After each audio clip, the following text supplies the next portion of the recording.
Kumusta mga kasaliksik? Sa tagal ng panahon, ang mga bundok ng Himalayas ay nanatiling saksi sa hindi mabilang na pagbabago ng kasaysayan, mula sa mga sinaunang kaharian hanggang sa modernong geopolitical na alitan.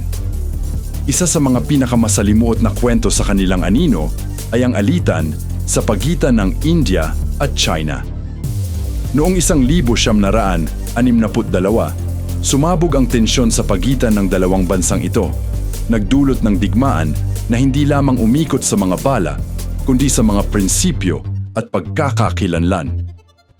Ang digmaan sa Arunachal Pradesh ay nagmarka ng isang madugong kabanata na patuloy na nagbabanta sa mga susunod na henerasyon. Bagaman maikli ang sagupaan, ang epekto nito ay tumagal ng dekada, nagtanim ng hindi mapigil na galit at kawalan ng tiwala. Ang McMahon Line na iguhit noong 1914 bilang hangganan ng India at Tibet ay tila isang simpleng marka sa papel. Gayunpaman, sa kabila ng pagiging legal na kasunduan sa ilalim ng British Raj, hindi ito kinilala ng China. Para sa Beijing, ang linyang ito ay simbolo ng imperialistang pakikialam, isang insultong hindi nila kailanman tinanggap. Sa mata ng India, ang McMahon Line ay lehitimong batayan ng kanilang teritoryo, isang mahalagang piraso ng soberanya. Sa kabila ng magkakaibang pananaw, parehong nanindigan ang dalawang bansa sa kanilang posisyon. Kaya't sa bawat pagkakataong lumalapit ang China sa hangganan, ito ay itinuturing ng India bilang tahasang pananakop. Sa gitna ng tensyon ay ang Arunachal Pradesh, isang rehiyong puno ng kahalagahang heograpikal, historikal at kultural. Tinatawag itong Land of the Rising Sun sa India, isang rehiyong mahalaga hindi lamang para sa estratehiko nitong posisyon, kundi para rin sa kultura ng mga lokal na tribo. Para naman sa China, ito ay South Tibet, bahagi ng kasaysayan ng kanilang pagsakop sa rehiyon ng Tibet noong 1950. Ang pagkakaroon ng kontrol dito ay hindi simpleng territorial. Ito ay simbolo ng kontrol sa rehiyon at impluensya sa Timog Asya. Ang lokasyon nito, malapit sa mga Himalayan trade routes at military vantage points, ay nagbibigay ng kalamangan sa sinumang makakontrol dito, isang bagay na parehong alam ng India at China. Ang digmaang Sino-Indian noong 1962 ay hindi lamang isang kaganapan. Ito ang tumatak bilang pinakamadugong sagupaan ng dalawang higanteng bansa. Nagdulot ito ng libu-libong pagkamatay sa magkabilang panig at nag-iwan ng permanenteng sugat sa kanilang relasyon. Sa loob lamang ng ilang linggo, nagawang sakupin ng mga tropa ng China ang bahagi ng Arunachal Pradesh na nagsilbing demonstrasyon ng kanilang lakas. Gayunpaman, sa hindi inaasahang hakbang, umatras sila matapos ang kanilang mabilis na tagumpay. Iniwang muli ang rehiyon sa kontrol ng India. Ang kanilang pag-atras ay nag-iwan ng mas maraming tanong kaysa sagot. Ito ba'y taktikal na hakbang o pagpapakita ng diplomatic restraint? Hanggang ngayon, ang sagot ay nananatiling palaisipan. Ngayon, habang dumarami ang insidente ng sagupaan sa hangganan, muling nabubuhay ang mga sugat ng 1,962. Ang insidente sa Galwan Valley noong 2020, kung saan ilang dosenang sundalo ang nasawi sa isang brutal na engkwentro gamit ang mga pamalong may pako, ay nagpatunay na ang tensyon ay nananatiling buhay at nagbabaga. Sa mga ulat ng Chinese military buildup malapit sa Arunachal Pradesh at sa patuloy na pagpapalakas ng depensa ng India sa rehiyon, malinaw na ang parehong bansa ay hindi kailanman lubusang tumalikod sa anino ng digmaan. Sa gitna ng mga ulap sa Himalayas, patuloy ang laban para sa kontrol. Isang laban na hindi lamang umiikot sa teritoryo, kundi sa pambansang dangal at paggalang.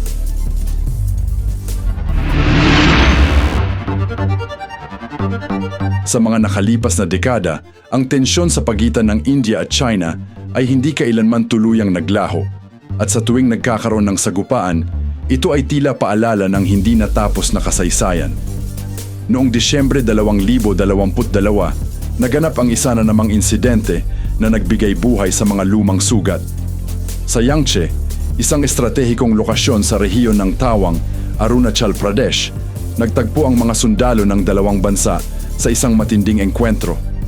Bagamat walang direktang paggamit ng mga baril, ang sagupaan ay kasing dahas ng isang digmaan.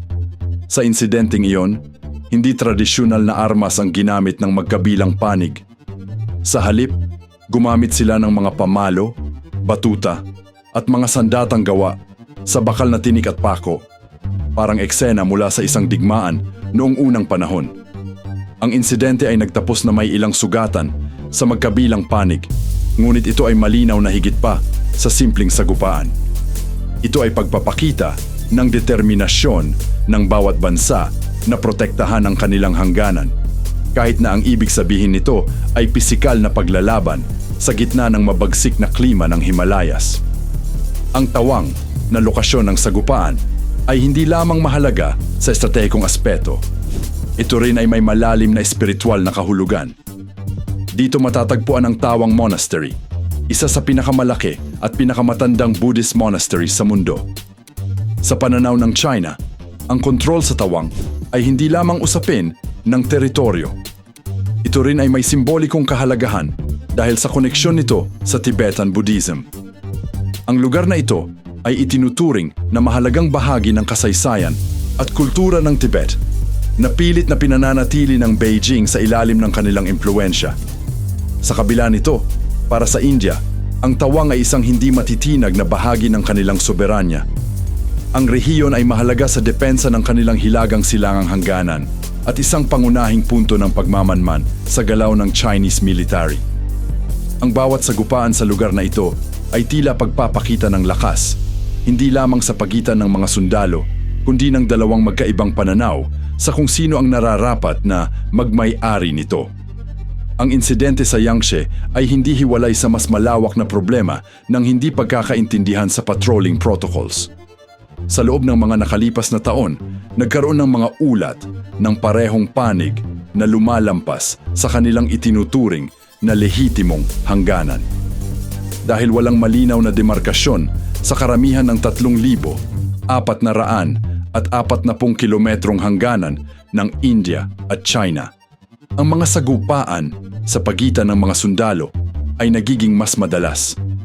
Ang ganitong mga alitan ay nagdadala ng matinding tensyon, lalo na't parehong naniniwala ang dalawang bansa na sila ang nasa tama. Sa harap ng lumalaking tensyon, ang insidente noong 2022 ay nagsilbing wake-up call. Hindi lamang ito patungkol sa lugar kung saan naganap ang sagupaan, kundi pati na rin sa kawalan ng tiwala na matagal nang bumabalot sa relasyon ng India at China. Sa bawat sugatang sundalo, tila lalong lumalalim ang sugat ng kasaysayan. Habang pinalalakas ng India ang presensya ng kanilang tropa sa tawang at ang China ay patuloy na nagpapadala ng reinforcement malapit sa hangganan, lumalabas ang isang mas malaking tanong. Ang mga insidenteng tulad nito ba ay nagsisilbing babala ng mas malaking digmaan? Sa ngayon, ang mga engkwentro ay maaaring ituring na localized conflicts, ngunit ang pagtaas ng tensyon ay nagbibigay ng posibilidad ng mas malawak na sagupaan.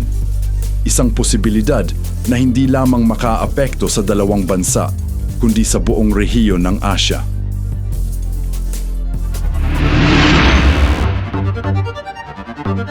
Ang Arunachal Pradesh ay hindi lamang mahalaga sa heograpiya at kultura. Ito rin ay tahanan ng mga natural resources na may malaking papel sa patuloy na tensyon sa pagitan ng India at China. Ang rehiyon ay sagana sa mga likas na yaman, mula sa mga ilog na kayang lumikha ng napakalaking hydropower hanggang sa mayayamang kagubatan na nagbibigay ng kahoy at iba pang produktong pangkalikasan. Para sa parehong bansa, ang kontrol sa mga yamang ito ay nangangahulugan ng kapangyarihan, hindi lamang sa lokal, kundi sa mas malawak na rehiyong Asya. Ang Arunachal Pradesh ay binabaybay ng maraming ilog, kabilang na ang Brahmaputra River, na may potensyal na lumikha ng malawakang enerhiya mula sa hydropower.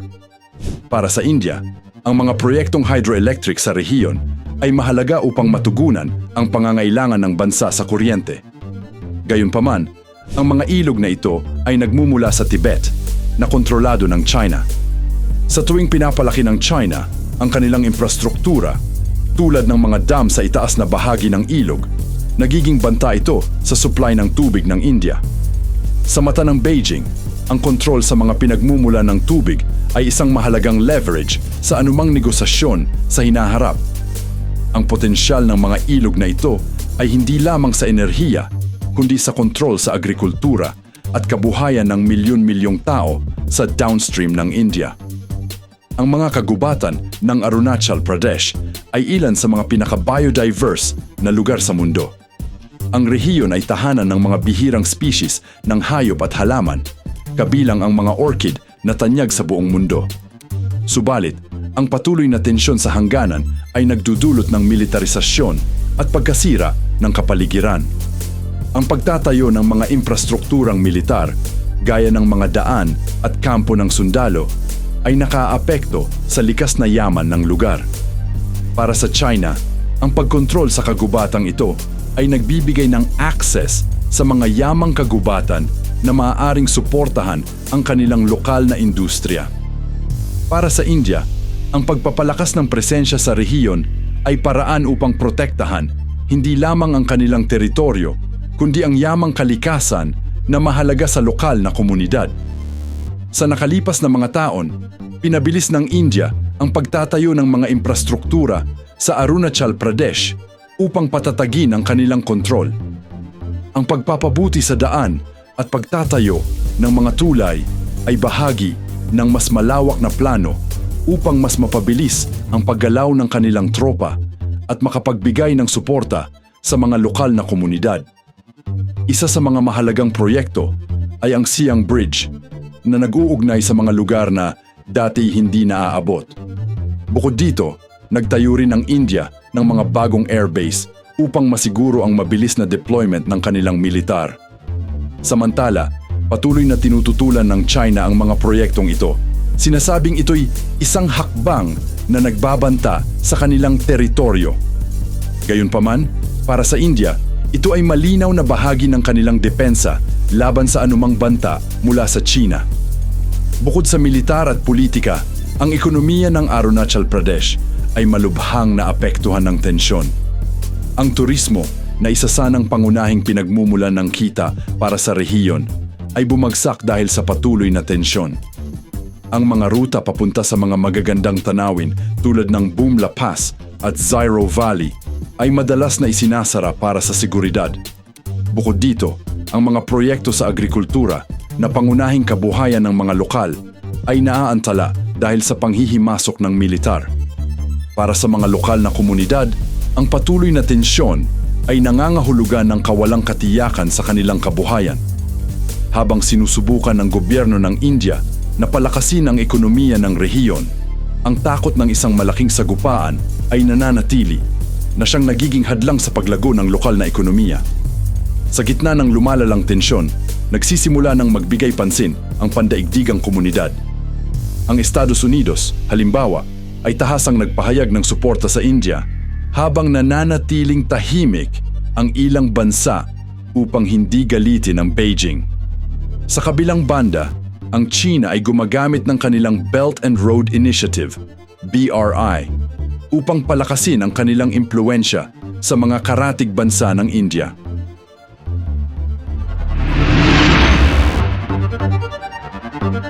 Bagamat tila nakapaloob sa alitan ang bawat aspeto ng Arunachal Pradesh, may mga pagsisikap din upang maibsan ang tensyon.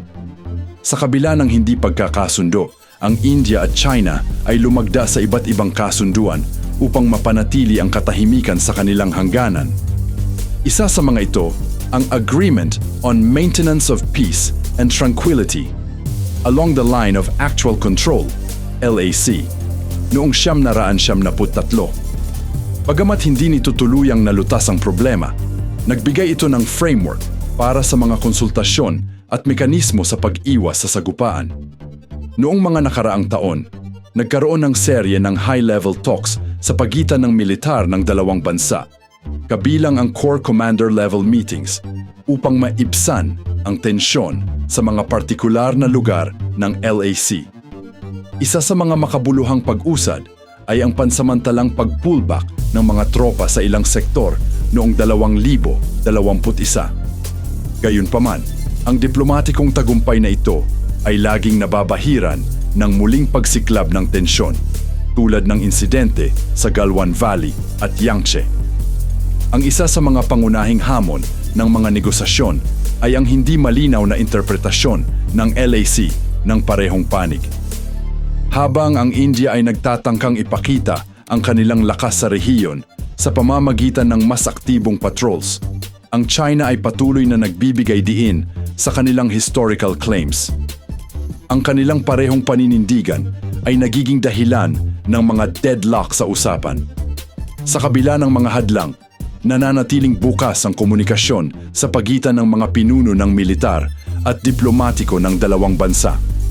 Ang China at India ay parehong bahagi ng mga multilateral na organisasyon tulad ng Shanghai Cooperation Organization, SCO, at BRICS na nagsisilbing plataporma upang talakayin hindi lamang ang mga isyu ng tensyon, kundi pati ang iba pang interes.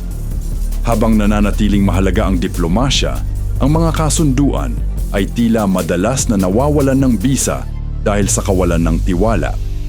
Sa gitna ng mga pulong at kasunduan, patuloy pa rin ang militarisasyon sa magkabilang panig ng hangganan.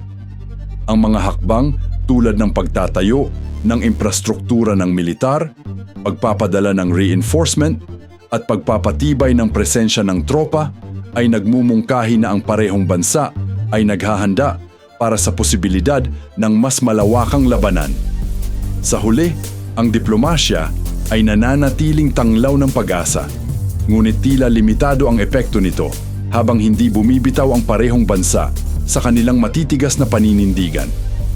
Habang walang malinaw na solusyon sa ngayon, ang bawat diplomatikong hakbang ay naglalagay ng balanse sa napakadelikadong sitwasyon sa rehiyon.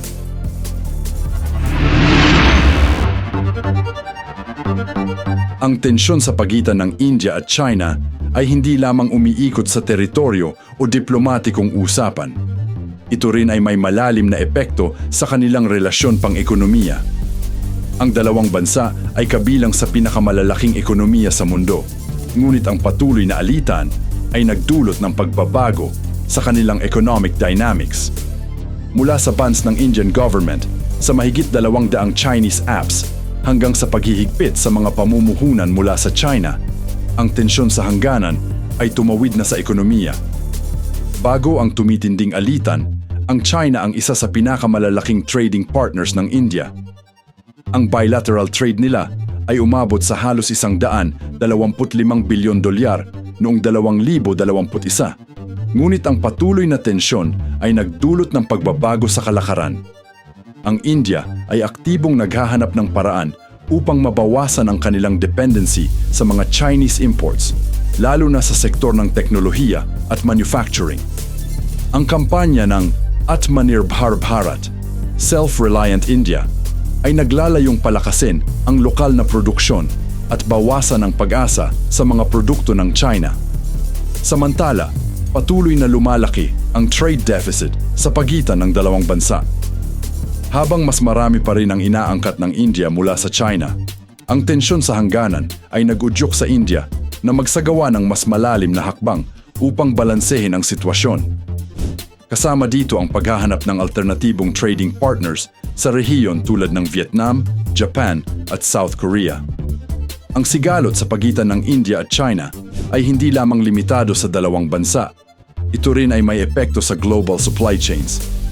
Ang parehong bansa ay mahalagang bahagi ng pandaigdigang ekonomiya at ang anumang tensyon sa kanilang relasyon ay maaaring magdulot ng pagkagambala sa mga industriya tulad ng teknolohiya, agrikultura at pharmaceuticals. Halimbawa, ang mga negosyong umaasa sa semiconductor manufacturing ay nangangamba na ang patuloy na alitan ay maaaring makaapekto sa supply mula sa rehiyon. Habang lumalakas ang tensyon, ang iba't ibang bansa at rehiyon ay unti-unting pumapanig. Ang India ay mas nakikita bilang kasosyo sa ekonomiya ng mga bansang naglalayong kontrahin ang impluwensya ng China, tulad ng Estados Unidos at mga miyembro ng European Union. Samantala, patuloy na ginagamit ng China ang kanilang ekonomiya bilang sandata sa pamamagitan ng Belt and Road Initiative, BRI, na naglalayong palawakin ang kanilang impluensya sa iba't ibang bahagi ng mundo. Sa kabuuan, ang alitan sa hangganan ay nagbigay diin na ang laban ng India at China ay hindi lamang tungkol sa teritoryo. Ito ay isang mas malalim na digmaan ng ekonomiya, impluensya at kontrol sa rehiyon ng Asya. Habang nagpapatuloy ang sigalot, malinaw na ang bawat hakbang ng dalawang bansa ay magbubukas ng bagong kabanata sa kanilang komplikadong relasyon. Hindi lamang sa himpapawid ng Himalayas, kundi pati na rin sa pandaigdigang merkado.